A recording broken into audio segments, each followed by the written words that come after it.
여기 철 1kg이 있습니다. 이 철만을 이용해서 대포알을 만들었습니다. 대포알의 질량은 몇 kg인가요? 예, 1kg이죠. 모양이 변한다 해도 질량은 변하지 않습니다. 이 대포알을 쏘아서 날린다 해도 이 대포알의 질량은 여전히 1kg이죠. 하지만 아인슈타인의 특수상대성 원리에 의하면 날아가는 대포알은 정지한 대포알보다 무겁다는 결론이 나오게 됩니다. 시간이 보는 사람에 따라 상대적인 것처럼 질량도 마찬가지로 상대적인 값이 됩니다. 자, 이게 무슨 소린가 싶죠. 날아가는 대포알의 질량을 측정한다고 할 때 대포알과 함께 날아가면서 측정한 사람과 가만히 서서 대포알의 질량을 측정한 사람이 서로 다르게 질량을 측정하게 된다는 얘기입니다. 즉 같은 대포알인데 서로 다르게, 즉 상대적으로 질량을 측정하게 되죠. 물론 이런 효과가 나타나려면 대포알이 빛의 속도와 가깝게 날아가야 하죠. 정리해보면 움직이는 물체의 질량은 속도가 빠를수록 커지게 관측이 됩니다. 정지한 대포알의 질량을 m0, 날아가는 대포알의 질량을 m이라고 할 때 이 날아가는 대포알의 m이 질량이 더 크게 측정이 된다는 것이죠. 자, 상대론적 질량에 대해서 알아봤고, 두 번째는 질량 에너지 등가 원리입니다. 세로상 건전지가 10g이었습니다. 그리고 이 건전지를 오랫동안 잘 써서 다 쓴 건전지가 되었는데 이 건전지의 질량은 어떻게 될까요? 비록 에너지를 다 썼다고 해도 이 다 쓴 건전지의 질량도 10g입니다. 에너지는 질량이 없기 때문이죠. 이것처럼 우리가 밥 100g짜리를 먹어서 우리 몸에 흡수하여서 우리가 활동하는데 에너지를 이용한다고 해도 이 밥이라는 물질은 그냥 영양소나 여러가지 다른 물질로 바뀔 뿐 질량은 변하지 않습니다.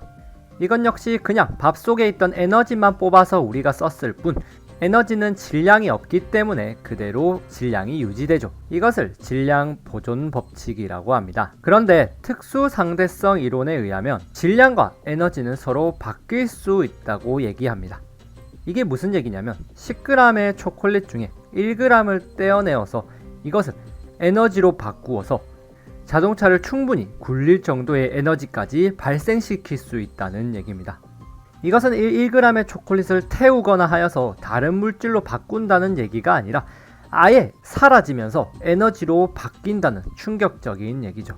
질량이 있는 물질을 질량이 없는 에너지로 바꿀 수 있고 그 반대도 일어날 수 있다고 얘기하는 것이 아인슈타인의 특수상대성 이론에서 말하는 질량 에너지 등가 원리입니다. 즉 질량과 에너지는 서로 변환될 수 있다는 것이 질량 에너지 등가 원리인데 이것을 아인슈타인은 공식으로서 표현을 했습니다. E는 mc 제곱이라는 굉장히 유명한 식이죠.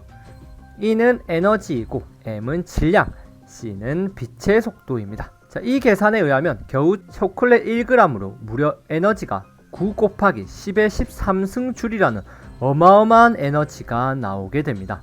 이렇게 초콜릿 1g을 먹어서 얻는 에너지보다 초콜릿 1g이 아예 모두 에너지로 전환되면 이만한 엄청난 에너지를 얻을 수 있게 되죠. 실제로 질량이 에너지로 변환되는 일은 어디서 자주 일어나냐면 바로 태양에서 자주 일어납니다. 태양은 1초당 무려 450만 톤의 질량을 에너지로 바꾸면서 4 곱하기 10의 26승이라는 엄청난 에너지를 방출하고 있습니다.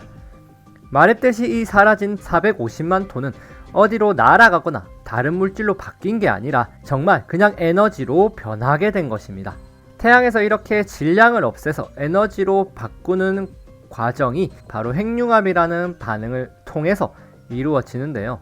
핵융합 반응을 간단히 표현하면 수소 원자핵 4개를 합쳐서 헬륨 원자핵 1개를 만드는 반응입니다.